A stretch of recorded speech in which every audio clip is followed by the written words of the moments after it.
Hello everyone, welcome back to my channel kids education. तो आज मैं आप लोगों के साथ शेयर कर रही हूँ इंडियन कॉन्स्टिट्यूशन। ये क्लास 5 का एसएसटी का चैप्टर है। आई होप कि आप लोगों को ये वीडियो अच्छा लगेगा।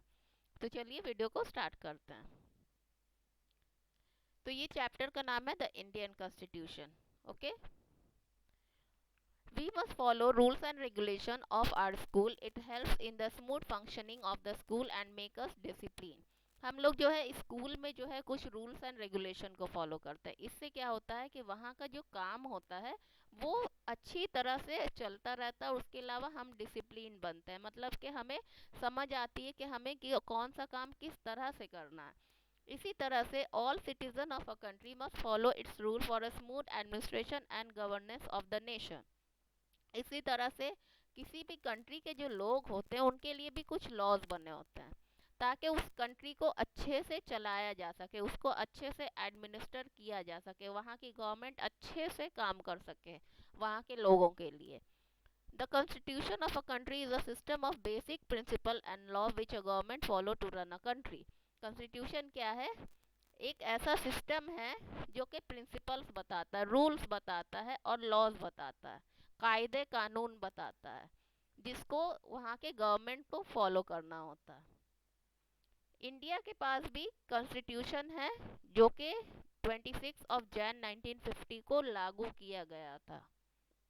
ओके, और उसी दिन को हम किस दिन के तरह मनाते हैं? रिपब्लिक डे की तरह मनाते हैं।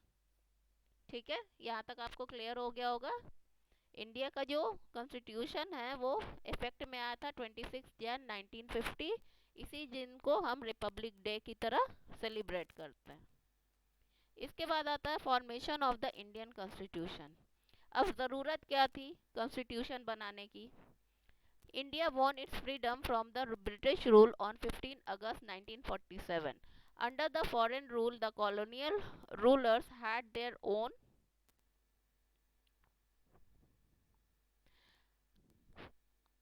set of rules and regulation which help them govern the country. The Constituent Assembly was formed in 1946 to draft country's own constitution. तो क्या है कि जब ब्रिटिश लोग यहाँ रूल करते थे तो उन लोगों ने अपना एक रूल रेगुलेशन बनाया हुआ था जिसके अकॉर्डिंग वो यहाँ पर रूल करते थे। लेकिन 1946 में जब, मतलब कि अब ये हम सोचेंगे कि इंडिया तो 1947 में फ्री हुआ था, तो फिर 1946 में जो है कॉन्स्टिट्यूएंट असेंबली क्यों बनाई गई? तो ये था कि इस टाइम तक ये तय हो गया था कि अब इंडिया जो है ब्रिटिश से फ्री हो जाएगा।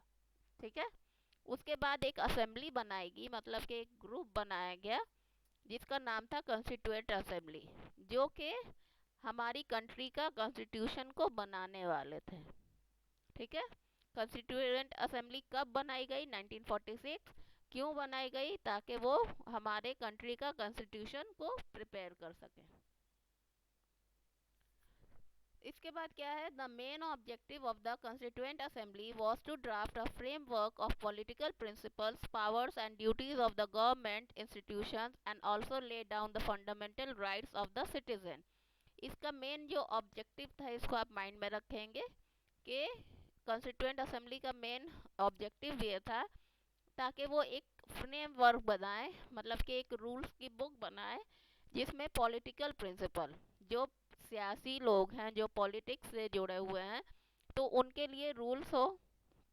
उसके अलावा क्या पावर्स होगी किसकी, उनकी क्या ड्यूटीज़ होगी गवर्नमेंट के लोगों की, और उसके अलावा यहाँ के सिटीजन्स को क्या क्या राइट्स मिलेगा और क्या काम उन्हें करना पड़ेगा। ये सारा कुछ जो है किस में लिखा रहता है? कॉन्स्टिट्यूशन में लिखा होता है। इन 1946 अब कॉन्स्टिट्यूएंट असेंबली बनाई गई। अब इसके बाद क्या होता है? Elections were held to choose the members of the constituent assembly. Election किया गया कि इस असेंबली के मेंबर्स कौन कौन होंगे। तो B R Ambedkar, Jawaharlal Nehru, Sardar Vallabhbhai Patel, Maulana Abul Kalam Azad and Sharad Chandra Bose were some of the prominent members. ये कुछ मेन नाम है जो कि कॉन्स्टिट्यूएंट असेंबली के मेंबर्स थे। The doctor Ambedkar was elected as the chairman of drafting committee, और जो मेन ड्राफ्टिंग कमेटी बनी थी, जो कि कॉन्स्टिट्यूशन को बनाने वाले थे, फ्रेम करने वाले थे, लिखने वाले थे, उनके हेड कौन थे, उनके चेयरमैन कौन थे? Doctor B R Ambedkar.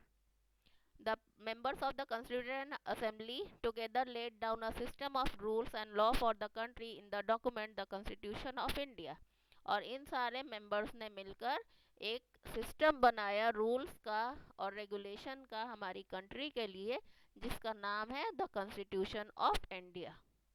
यहाँ तक आपको क्लियर हो गया होगा.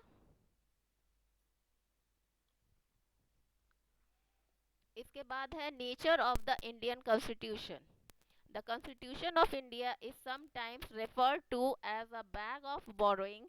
It has borrowed many features and laws from the other countries. तो इंडियन कॉन्स्टिट्यूशन को कई बार बैग ऑफ बोरोइंग भी कहा जाता है. ऐसा क्यों कहा जाता है? क्योंकि इंडियन कॉन्स्टिट्यूशन में बहुत सारी ऐसी चीज़ें हैं जो बाकी देशों के कॉन्स्टिट्यूशन से ली गई हैं. ओके, जैसा कि for example the system of parliamentary democracy has been borrowed from the United Kingdom. जो डेमोक्रेसी है यहाँ पर, उसको कहाँ से लिया गया है? यूनाइटेड किंगडम, मतलब ब्रिटेन से लिया गया है. And the idea of fundamental rights is from USA. ठीक है, अलग अलग कंट्री से अलग अलग इंपॉर्टेंट चीज़ों को बोरो किया गया. ओके, इसके बाद क्या है? The Indian constitution has a preamble और a brief introductory statement which states that India is a sovereign, socialist, secular and democratic republic. तो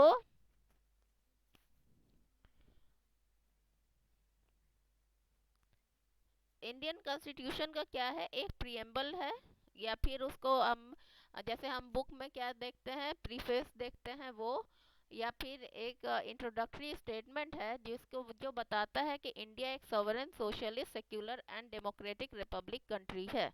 अब यहाँ पर ये जो टर्म्स हैं उनका मीनिंग हम समझ लेंगे कि ये सब क्या है. सॉवरेन का मतलब क्या होता है? India is not under any control of foreign power. India में अपना ही रूल है, यहाँ के लोगों का रूल है, किसी भी फॉरेन पावर का यहाँ पर कोई रूल नहीं है. ओके. सेक्युलर, सेक्युलर मतलब all the religions are equal and respected in the country. जितने भी रिलीजन हैं वो क्या है कि इक्वल हैं और उनको रिस्पेक्ट दिया जाता है. रिपब्लिक का मतलब क्या है? India is a state where the ultimate power lies in the hand of its citizen. और रिपब्लिक का मतलब क्या है कि इंडिया में जो पावर है, मेन पावर है, वो किसके हाथ में है? यहाँ के लोगों के हाथ में. Socialist, every Indian citizen is treated equally. कोई भी लोग जो है जाति के हिसाब से, धर्म के हिसाब से, या फिर किसी भी तरह की ऊंच नीच यहाँ नहीं मानी जाएगी. हर इंसान यहाँ पर क्या है? इक्वल है. और डेमोक्रेटिक क्या होता है कि people of India choose there leaders और रिप्रेजेंटेटिव. तो यहाँ पर जो रूल करता है यहाँ पर, जो तो उसको यहाँ के लोग ही चुनते हैं. सही है यहाँ तक? जैसा कि वोटिंग होती है और वोटिंग के थ्रू जो है हमारा लीडर चुना जाता है, तो यहाँ के लोग ही वोट करता है उसके लिए. अब इसके बाद यहाँ पर है कुछ और, यहाँ पर जो है phrases in the preamble meaning. Preamble में कुछ और फ्रेजेस ऐड हुए हैं और उनका मीनिंग यहाँ पर. Justice, social, economic and political. इसका क्या मतलब है कि all citizen of India will be treated fairly. No citizen shall be discriminated on the basis of caste, creed, religion और इकोनॉमिक स्टेटस. सबको इक्वल जो है वह दर्जा दिया जाएगा. किसी भी तरह का भेदभाव यहाँ पर नहीं किया जाएगा, है ना. और सबको जो है इलेक्शन में पार्टिसिपेट करने का मौका मिलेगा. इसके बाद liberty of thought, expression, belief, faith and worship. यहाँ पर जो है लोग अपनी बात कह सकते हैं और जो भी उनका रिलीजन है, जिस भी धर्म को वो मानना चाहते हैं वो मान सकते हैं, उनके ऊपर किसी तरह का जोर दबाव कोई भी नहीं डालेगा। Equality of status and opportunity, और सबको इक्वल अपॉर्चुनिटी मिलेगी, और हर एक इंसान जो है कानून के नज़र में बराबर होगा। Fraternity, this word suggested by doctor B R Ambedkar, emphasising on brotherhood and the sense of belongingness. क्या है कि लोग यहाँ पर भाईचारा जो है वो बहुत है, लोगों में आपसी जो है भाईचारा रहे, लोग ये समझें कि हम एक दूसरे से जुड़े हुए हैं, हम एक दूसरे से अलग नहीं है। ओके, इसके बाद आता है the guiding principal, directive principles. The Constitution of India has laid down some important guidelines for the government to make policies for the welfare and well-being of the people. These guidelines are called directive principle of the state policy. The directive principle are only the guiding principle for the government and are not enforced by the law, not listed in the constitution. These are some of the directive principle. तो ये जो है directive principle क्या है कि ये government के लिए कुछ गाइडलाइंस है ताकि वो लोगों के जीवन को और ज़्यादा सुखमय बना सके। ठीक है, और ये जो है गवर्नमेंट के लिए है, और इसके ये जो है लॉ की तरफ से जो है इसको मतलब इन्फोर्स नहीं किया जा सकता। ठीक, the government should make sure that it's citizen have good living condition. ये गवर्नमेंट को देखना होगा कि यहाँ के लोग जो हैं वो सही से रह रहे हैं। All the children should get free and compulsory education up to the age of 14। 14 साल की एज तक बच्चों को फ्री एंड कंपलसरी एजुकेशन मिलना चाहिए। The government must provide equal wages for equal amount of work. मतलब कि जो लोग जितने घंटे काम कर रहे हैं तो उस हिसाब से सबको इक्वल जो है तनख्वाह मिलनी चाहिए। अगर कोई 10 घंटे अगर सपोज करिए काम कर रहा है और उसको जो है 10 घंटे का जो है 200 रुपये मिल रहा, तो सबको इसी तरह से मिलना चाहिए। ऐसा नहीं किसी को 2 घंटे के लिए 200 मिल जाए और किसी को 10 घंटे के लिए 200 मिले। Okay, monuments and other places of historical significance and wild life should be preserve. और साथ ही मॉन्यूमेंट्स और जितने भी हिस्टोरिक जो चीज़ें हैं उन और जो है जानवरों को, तो सबको सबका मतलब कि सबका ख्याल रखना होगा, है ना, उसको प्रिजर्व करके रखना होगा। ऐसा नहीं है कि आप उसको बर्बाद कर दें, गवर्नमेंट ये सब नहीं कर सकती है। ये सारा जो है डायरेक्टिव प्रिंसिपल्स है। ओके, तो ये वीडियो का पार्ट 1 है, पार्ट 2 मैं बहुत जल्द आप लोगों के साथ शेयर करूँगी। आई होप कि आप लोगों को ये वीडियो अच्छा लगा हो। अगर अच्छा लगा हो तो please do like share and subscribe to my channel. Thank you so much.